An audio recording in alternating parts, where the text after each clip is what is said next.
Sir forensic వాళ్ళకి inform చేశాం sir, వాళ్ళు ఆన్ ది వే సార్.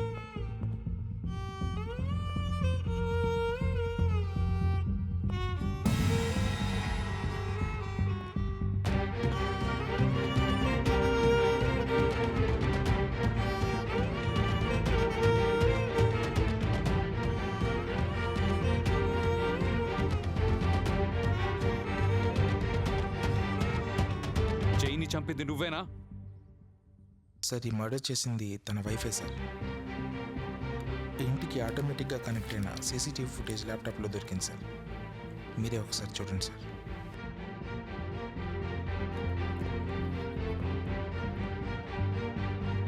ఒక భార్య తన భర్తను మర్డర్ చేస్తే దాన్ని ఒక యాక్సిడెంటల్ ఇన్సిడెంట్గా క్రియేట్ చేస్తున్నావంటే దీని వెనకాల ఏదో పెద్ద స్టోరీ ఉండాలి. అదేంటో చెప్పు. ఏంటది చెప్పు. చెప్తారా షూట్ చేసి పడేమంటారా? మీ గన్ని మీ కోపాన్ని కొంచెం పక్కన పెడితే మీతో కొంచెం పర్సనల్గా మాట్లాడాలి ప్లీజ్ సార్.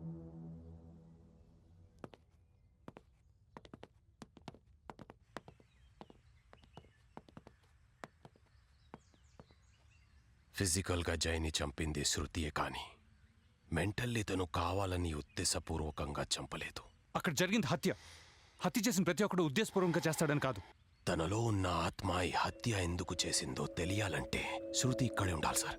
మీ మిత్రుడు చనిపోయాడన్న ఆవేశంలో మీరు శృతిని అరెస్ట్ చేస్తే ఈ మరణం వెనుకున్న కారణం ఏంటో సమాధి అయిపోతుంది సార్. సమాధి. ఆత్మ అంటే హత్య చేసిన తను వదిలేసి ఏదో ఆత్మను పట్టుకోవాలి నేను? ఆత్మని పట్టుకోవడం కాదు సార్. నేరం చేసిన వాడికంటే చేయించిన వాడికి శిక్ష ఎక్కువ అని మీ చట్టమే చెప్తుంది సార్. ఈ కేసుని ఏదో తప్పుదోవ పట్టించాలనేది నా ఉద్దేశం కాదు సార్. ఇది యాక్చువల్లీ యాక్సిడెంట్ కింద చేయాలని కూడా నా ఉద్దేశం కాదు సార్. సార్ నాకు ఈ మరణం వెనుకున్న కారణం తెలియాలి సార్. ఆఫ్ కోర్స్ మీకు కూడా కావాల్సింది అదే. Please sir. జై మీ క్లయింట్ కానీ నాకు ఫ్రెండ్. తన కోసం మీరెంత చేస్తే నేనెంత చేయాలి? అలాగే చేద్దాం. ఆదా పర్సే సార్. बहुत बहुत शुक्रिया.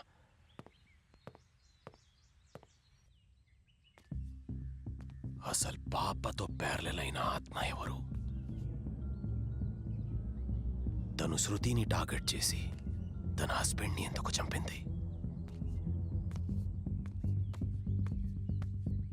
రామయ్య అయ్యా, ఇంట్లో ఎంతకాలం నుంచి పనిచేస్తున్నా? గత 4 సంవత్సరాల నుంచి ఈ బంగ్లాలోనే పనిచేస్తున్నానయ్యా. అయ్యగారు ఇక్కడ లేకపోయినా నాను ఒక్కడనే చూసుకుంటున్నానయ్యా. ఇప్పుడు ఈ ఇంట్లో ఎవరైనా చనిపోవడం లాంటి ఇన్సిడెంట్స్?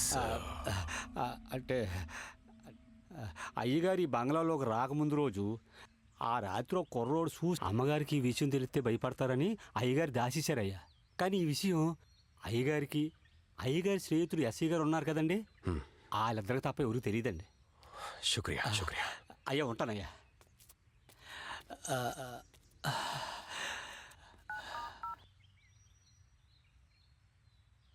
హలో ఎస్ఐ గారు, నేను శంకర్ని.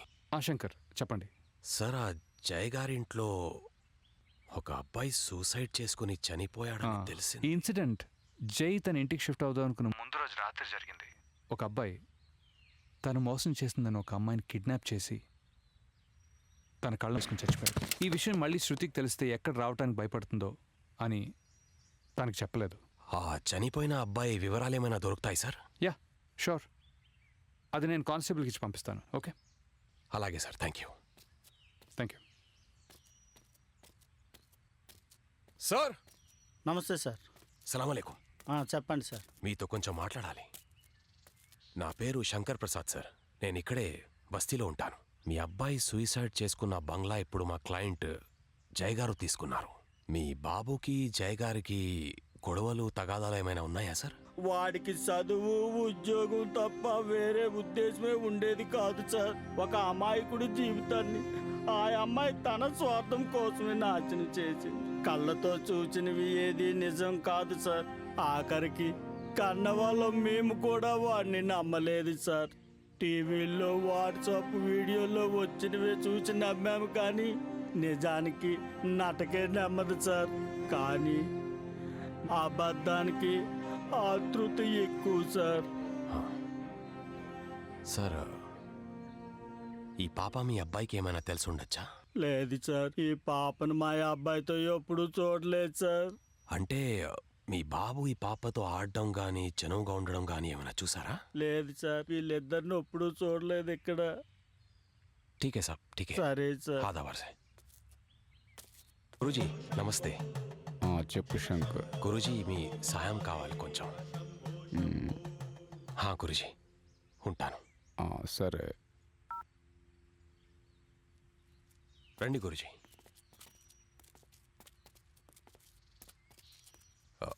గురూజీ ఇదే ఇల్లే.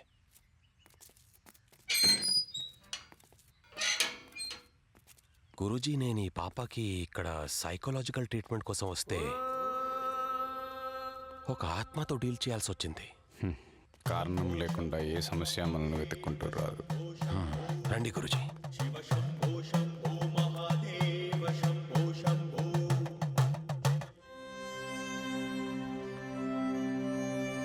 మీరిద్దరూ బయట ఉండండి అమ్మా, నేను పిలిచేదాకా రావద్దు.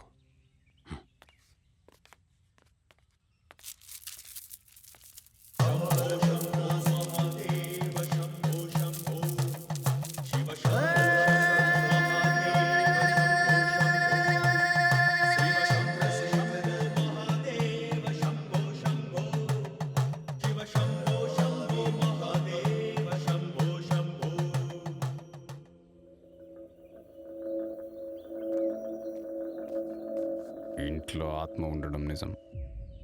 నువ్వు వెళ్ళి అన్నీ సిద్ధం చెయ్యి. అలాగే గురూజీ.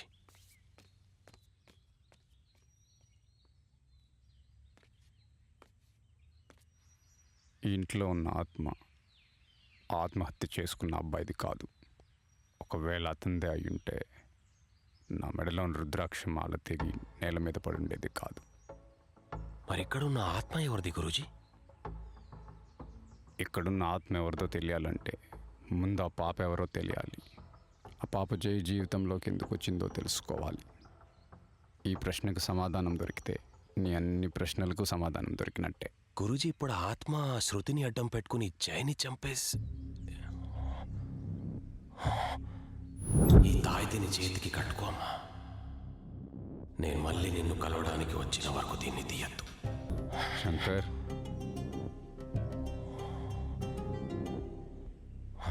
గురూజీ మీకు గుర్తుందా, మీరు ఒకప్పుడు నాకు తాయెత్తు ఇచ్చారు ఎవరైనా ఆపదలో ఉంటే ఇవ్వమని. ఆ తాయెత్తున్న వరకు ఏ ఆత్మ ఆవాహించడం సాధ్యం కాదు, నిజమే కదా? ముమ్మాటికి ముల్లోకాలు ఒక్కటైనను సరే ఆ తాయెత్తు చేతికున్నంత వరకు అడుగు దూరంలో కూడా ఆత్మ దగ్గరకు రాలేదు.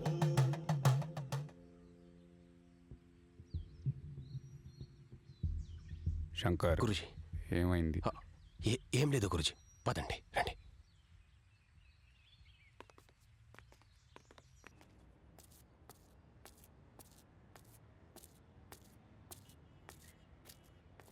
అరే చిన్నా, ఎక్కడున్నావురా? ఎక్కడ వెళ్ళాడేమో. సార్ చెప్పండి. ఎలా ఉన్నారు? నేనా బాగున్నాను సార్. మీరు ఆ అబ్బాయి గురించి అడిగిన డీటెయిల్స్ నేను ఇచ్చాను కదా, దాని గురించి ఇంకేమైనా తెలిసిందా? తెలియలేదు కానీ సార్, జయ గారు నా దగ్గరకు వచ్చాక ఇద్దరం కలిసి పాపాని చూడ్డానికి వాళ్ళ ఇంటికి వెళ్ళాం సార్. 11 గంటలకి ఒక ఫోన్ కాల్ వచ్చింది సార్. అర్జెంట్ అని ఇంట్లోకి రాకుండా అక్కడి నుంచే వెళ్ళిపోయారు సార్. ఒక నిమిషం, ఆ కాల్ లిస్ట్ నా దగ్గర ఉంది. 1 సెకండ్. Okay sir.